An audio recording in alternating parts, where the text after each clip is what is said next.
വി.എസിനെ വെട്ടിനിരത്തലുകാരൻ എന്ന് ആരോപിച്ചവർ വി.എസ് മരിച്ചതോടെ അദ്ദേഹത്തെ വാഴ്ത്താൻ തുടങ്ങിയിരിക്കുന്നുവെന്ന് CPM general secretary M.A. Baby പറഞ്ഞു.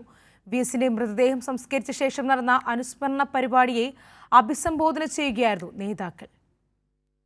വി.എസിന്റെ വിയോഗം തൊഴിലാളി വർഗത്തിന് തീരാനഷ്ടമാണെന്ന് മുഖ്യമന്ത്രി പിണറായി വിജയൻ പറഞ്ഞു. ഒരു കാലത്ത് വി.എസിനെ വെട്ടിനിരത്തലുകാരൻ എന്നാരോപിച്ചവർ വി.എസ് മരിച്ചതോടെ അദ്ദേഹത്തെ വാഴ്ത്താൻ തുടങ്ങിയിരിക്കുകയാണെന്ന് CPM general secretary M.A. Baby പറഞ്ഞു. വി.എസിന്റെ മൃതദേഹം സംസ്കരിച്ച ശേഷം നടന്ന അനുസ്മരണ പരിപാടിയെ അഭിസംബോധന ചെയ്യുകയായിരുന്നു നേതാക്കൾ. വി.എസ് ജനങ്ങൾക്കും കമ്മ്യൂണിസ്റ്റ് പാർട്ടിക്കും തീരാനഷ്ടമാണ്. പക്ഷേ വി.എസ് ജനഹൃദയങ്ങളിൽ മരിക്കുന്നില്ല. വി.എസ് ഉയർത്തിപ്പിടിച്ച കമ്മ്യൂണിസ്റ്റ് ആശയങ്ങൾ ഉയർത്തിപ്പിടിച്ച് മുന്നോട്ടു പോകുമെന്ന് അനുസ്മരണ സമ്മേളനത്തെ അഭിസംബോധന ചെയ്ത് നേതാക്കൾ പറഞ്ഞു.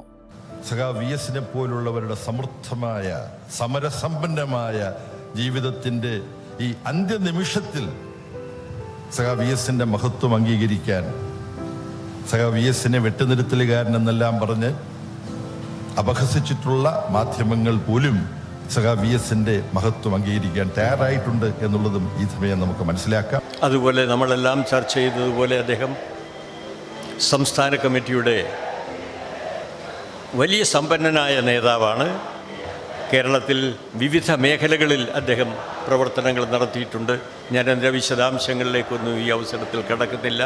അദ്ദേഹത്തിൻ്റെ ഓർമ്മകൾക്ക് മുമ്പിൽ അഭിവാദ്യങ്ങൾ അർപ്പിക്കുന്നു. ഞാൻ എൻ്റെ പ്രസംഗം ചുരുക്കുന്നു. വി.എസിൻ്റെ വിയോഗം കേരളീയ സമൂഹത്തിലും പുരോഗമന രാഷ്ട്രീയത്തിലും പൊതുവെയും കമ്മ്യൂണിസ്റ്റ് പ്രസ്ഥാനത്തിന് പ്രത്യേകിച്ചും വലിയ നഷ്ടമാണ് സൃഷ്ടിച്ചിട്ടുള്ളത്. CPIM നേതാവും മുൻ മുഖ്യമന്ത്രിയുമായിരുന്ന വി.എസിൻ്റെ വിടവാങ്ങൽ അനുശോചനം രേഖപ്പെടുത്തുന്നു. കുടുംബാംഗങ്ങളുടെയും ബന്ധുക്കളുടെയും സഖാക്കളുടെയും മറ്റെല്ലാവരുടെയും ദുഃഖത്തിൽ പങ്കുചേരുന്നു. വി.എസ് ആണ് മാർക്സിസ്റ്റ് പ്രത്യയശാസ്ത്രത്തിൻ്റെ സിദ്ധാന്തത്തിലും പ്രയോഗത്തിലും പരിസ്ഥിതിയുടെ പ്രാധാന്യം കേരളത്തെ പഠിപ്പിക്കാൻ മുൻകൈയെടുത്ത ഒരു Marxist.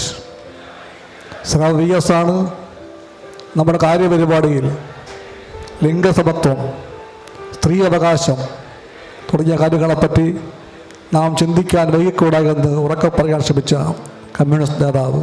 News desk, Kairali news.